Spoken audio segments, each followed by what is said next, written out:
In our past investigations into the heroin problem, we've learned the illegal drug has no boundaries. It's an inner city dilemma, an upper class problem, and a big city issue. And as our investigative reporter Miranda Combs shows us, it's also showing up in small towns where they can't break the cycle.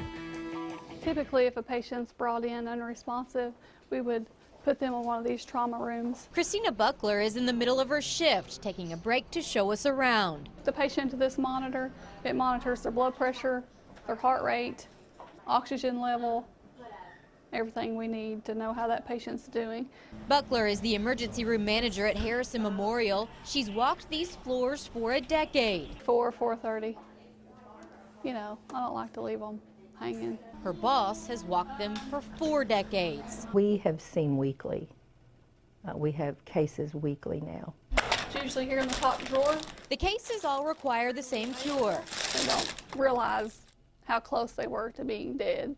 Recently, the hospital, which sits in the small town of Cynthiana, Excuse me, has seen a dramatic increase in the number of patients being brought in by ambulance or dropped off at the back door suffering from heroin overdose. We have had more heroin overdose here than in my memory of any type of drug overdose.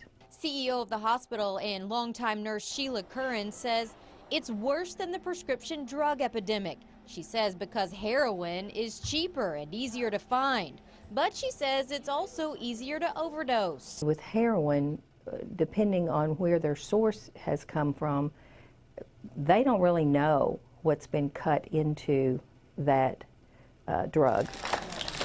There's Narcan available. A drug that within minutes is meant to reverse the effects of heroin, sending ER patients straight into withdrawal. So if we have someone that's unresponsive, our first thought is to grab the Narcan, administer it as soon as possible. And it's sad to me that often they leave with, against medical advice because they're so agitated and need that next fix. And the cycle continues for this rural Kentucky hospital. Many times they say they see the same people come through these doors. They bring them back to life and the process repeats.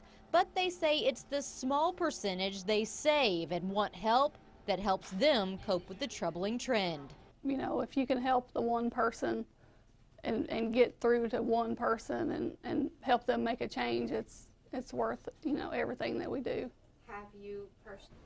And the Harrison County coroner says he's definitely seen an increase in heroin overdose deaths, but not the kind of increase the hospital is seeing, pointing to the success of that Narcan, guys. And we talk about Narcan a lot. You've done stories where you've mentioned it before, but it's not a permanent fix though, right? Right there at the hospital, they're saying they're lucky to have it. It does save lives, but it's not in any means a permanent fix, and that's what we have to concentrate on. Sure. Right, Miranda, thank you.